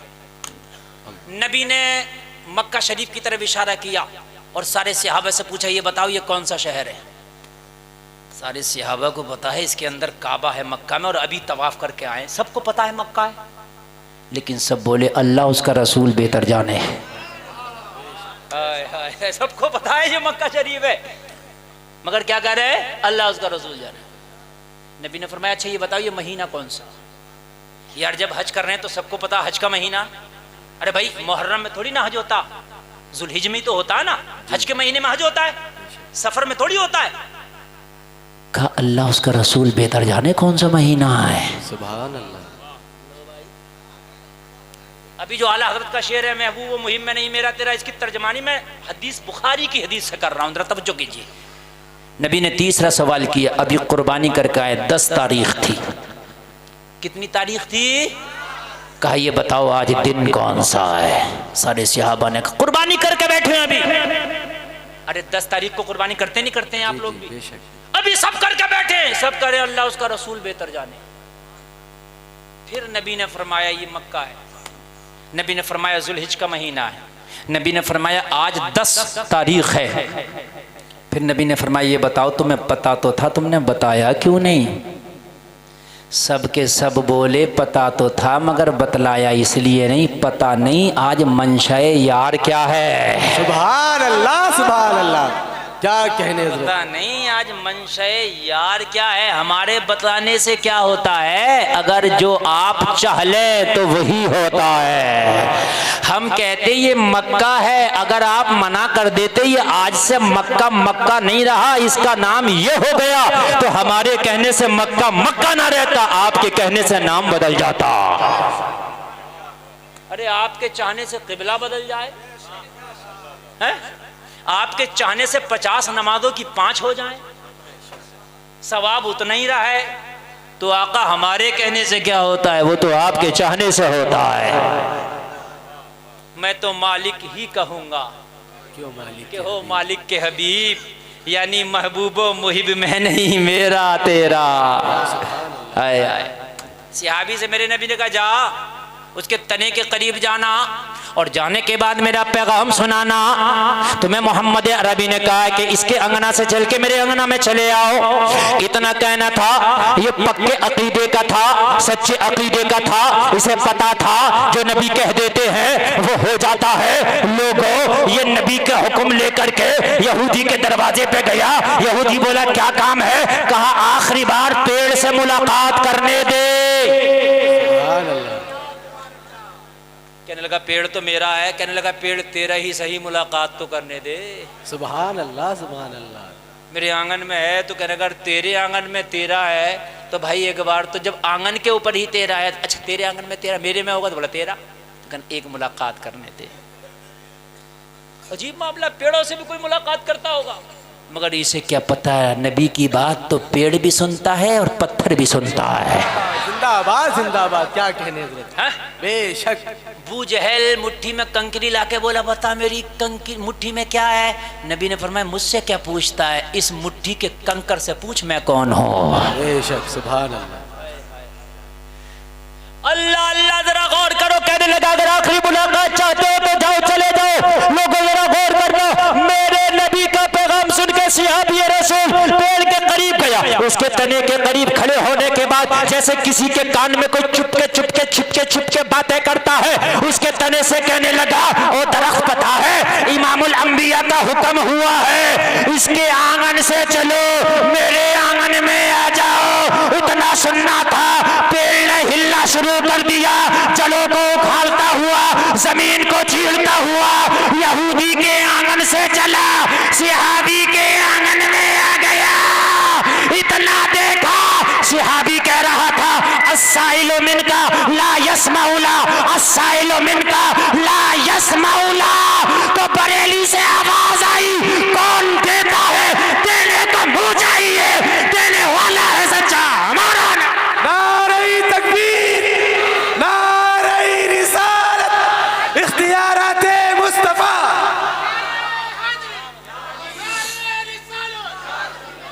है। जिंदाबाद। कौन देता है?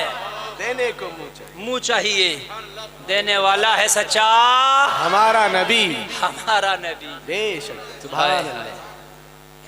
अमल अच्छे करो, उससे पहले अकीदे अच्छे करो। बात समझ में आ रही है कि नहीं आ रही है सब नबी का ही। वाह क्या जूदो करम है शहे बता तेरा, सुभान अल्लाह। नहीं सुनता ही नहीं मांगने वाला वाला तेरा। और मेरे भाइयों, हुकूक की अदायगी करो, हक को पहचानो। जुनैद बगदादी से किसी ने पूछा हुजूर ईमान क्या है? कहा अदब का नाम ईमान है। कहा अदब किसे कहते हैं? जुनैद बगदादी ने फरमाया हुकूक की अदायगी का नाम अदब है, अदब का नाम ईमान है। जो हक है वो अदा करो। तुम्हारे ऊपर तुम्हारे नबी का हक है, सबसे बढ़ के अपने नबी से मोहब्बत करो। किससे मोहब्बत करो? सबसे बढ़ के जोर से बोलो, अपने नबी से। अपने नबी से सबसे बढ़ के मोहब्बत करो और हक को पहचानो। बस मैं अपनी तकरीर ख़त्म की तरफ ले जा रहा हूँ। मेरी तकरीर हो गई 1 घंटा 20 मिनट के आसपास और उतना ही मुझे बोलना था और आपने बहुत अच्छा सुना। अल्लाह आपको सलामत रखे। मगर इतना कहूँगा, कुछ लोग सोचते हैं झूठ बोल के कमाऊँगा तो ज़्यादा कमा लूँगा। अगर ये सिहाबी अपने बच्चों को खजूरें खाने देते तो पेड़ के मालिक बनते। बच्चों को हराम से बचाया, अल्लाह ने पेड़ किस्मत में लिखा तो दे करा है। बोलो है कि नहीं है? बन गए मालिक। तो जरूरी नहीं है झूठ बोल के कमाओ तभी ज्यादा मिलेगा, हराम तरीके से कमाओ तभी मिलेगा, दलाली खाओ तभी मिलेगा, कमीशन खाओ तभी मिलेगा, सट्टा खेलो तभी मिलेगा, जुआ खेलो तभी मिलेगा ना। सच बोलो तब भी मिलेगा। सुभान अल्लाह। जिंदाबाद जिंदाबाद। अल्लाह ने जो तेरी किस्मत में रख दिया वो मिल के रहेगा। डॉक्टर के कहने से 50 चीजें छोड़ रखी, अल्लाह के कहने से आज हराम छोड़। जल्द से मैं कसम खा के जा हराम नहीं खाएंगे इंशाअल्लाह। जोर से बोलो इंशाअल्लाह। किसी के घर दावत नहीं है, होटल में खाना चल रहा, मत जा। दोस्त के साथ भी मत जा अगर तेरी दावत नहीं है तो। क्योंकि तेरी दावत नहीं है, तू क्यों जा रहा? हाँ, तू ना जा। बहुत से लोगों में ये फैशन चल गया, दावत मेरी है और मेरे साथ 2-4 अपने दोस्तों को और ले गया मैं। जायज नहीं है। जायज अगर आ जाओ ना तो मैं आपको बताऊं, इमाम मालिक शरीयत के बहुत बड़े इमाम है, उनकी बारगाह में एक औरत आई, कहने लगी हुजूर मसला पूछना है। औरत कौन आई? मसला पूछना इमाम मालिक से। कहने लगे बैठ जाओ। पर्दे की आड़ में बैठ गई, चादर तना है, चादर के पीछे औरत, इधर इमाम मालिक। जरा सुनना जो मैं बताना चाहता हूँ, इस्लाम क्या है। इसका नाम नहीं है संविधान 27 से इधर से भी खाया उधर से भी खाया, हराम हलाल में तमीज ही नहीं किया ना। इसका नाम इस्लाम नहीं है। मेरे नबी ने पेट से पत्थर माने, तुमने सुना या नहीं सुना? ये वाकया बताओ। ऐ सुने, मैं तुम्हें बता दूं, अगर सहाबा के पेट से 1 पत्थर होता था तो नबी के पेट से 2 पत्थर होते थे। मैं तुमसे एक सवाल करना चाहता हूँ, सारे लोग जितने भी बैठे हैं सब मिलकर जरा सोचना, जवाब ना दो तो जवाब तब भी मैं ही दूंगा। नबी ने पेट से पत्थर क्यों बांधे? तो तुम कहो कि मौलाना भूख की वजह से। तो मैं कहूँगा नबी भूख, अगर नबी इशारा करते तो जन्नत से जिब्रील खाने ले आते। बेशक ला सकते हैं नहीं? बेशक। आप पढ़ो कुरान तो आपको पता चलेगा, मूसा की कौम को भूख लगी तो मन्नु सलवा आ गया। आ गया कि नहीं आ गया? तब बस मैं तकरीर के लास्ट बयान कर रहा हूँ, बहुत अहम पॉइंट बयान कर रहा हूँ, इसको सुन लीजिए आप। हजरत मूसा की कौम को भूख लगे तो जन्नत से मन्नो सलवा आ जाए। क्या नबियों का सरदार भूखा हो तो जन्नत से खाना ना आए? भाई आ जाए कि नहीं आ जाए?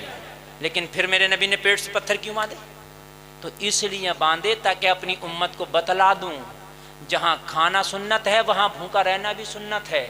अगर हलाल मिले तो खा के सुन्नत अदा करना और ना मिले तो भूखा रह के सुन्नत अदा करना।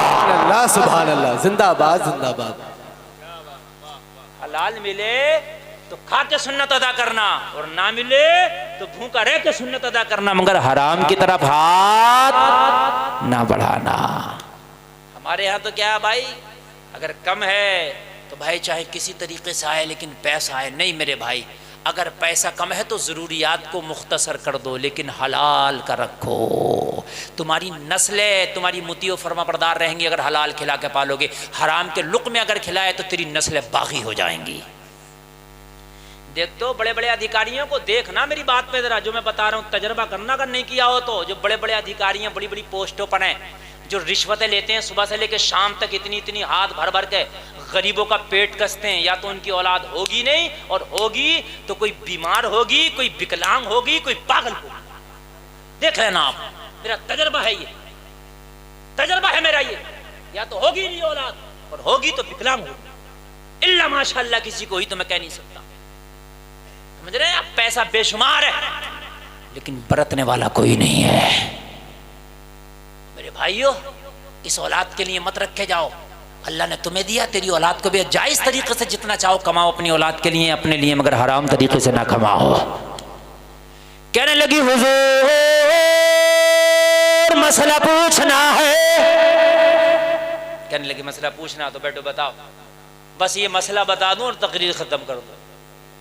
इमाम मालिक की बारगाह में अपना मसला बयान करने लगी। वो मेरी माओ बहनों, तुम भी सुन रही हो मेरी तकरीर के जुमलों को गौर से सुनना, इसलिए कि घर के किचन का जो निज़ाम है वो मेरी माँ बहनों के हाथ में है, और हम जो खाते हैं वो किचन से खाते हैं।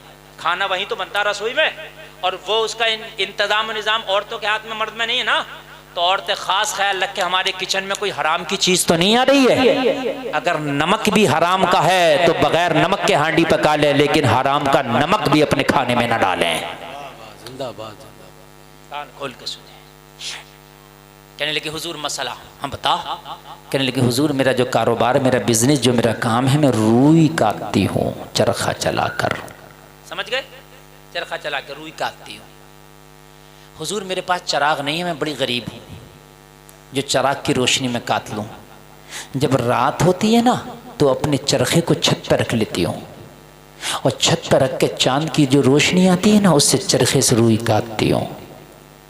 हुजूर मसला ये पूछना है कि कभी कभी मेरे जहाँ घर है ना उस रास्ते से बादशाहों के जुलूस गुजरते हैं। बात समझ में आ रही है? क्या गुजरते हैं? जुलूस। जब जुलूस गुजरते हैं तो उनके जुलूसों में फानूस बरदार होते हैं, मशालें होती हैं, तो उनके जुलूस में बड़ी रोशनी होती है। उनके जुलूस की रोशनी मेरी छत पे भी आ जाती है। नहीं समझ रहे बात? ये जलसा हो रहा, ये रोशनी हो रही, बल्ब जल रहे हैं, तो अगर एक मंजिला छत हो तो इस छत पे भी रोशनी जाएगी। जाएगी कि नहीं जाएगी? बोलो इसकी है। कहने लगी हुजूर जब बादशाहों के जुलूस निकलते हैं मेरे रास्ते से, मेरी गली से, तो उनकी रोशनी मेरी छत पर आती है। जब छत पर आती है तो मुझे दिखाई अच्छे से देता, जब ज़्यादा दिखता है तो काम की रफ्तार बढ़ जाती है, मैं 2 गुना सूद काट लेती हूँ। ये जो ज़्यादा सूद कटता है बादशाहों की रोशनी की वजह से, ये मेरे लिए जायज़ है कि नाजायज़ है? इसको कहते हैं तकवा। बताइए जरा यार, क्या मेयार है तकवे का? मिसाल के तौर पे अगर रोज 1 किलो काटती हूं तो उस दिन 2 किलो काट लेती हूं जिस दिन रोशनी बढ़ जाती है। हुजूर ये बताइए जो 1 किलो जायद कटता है ये मेरे लिए जायज के नाजायज? इमाम मालिक ने कहा मसला बाद में बताऊंगा, मगर मैं बतलाऊं, ऐसा लगता है जैसे तू हसन बसरी की बहन है। सुभान अल्लाह, सुभान अल्लाह, क्या कहने हजरत, जिंदाबाद जिंदाबाद। ऐसा लगता है जैसे हसन बसरी की बहन है।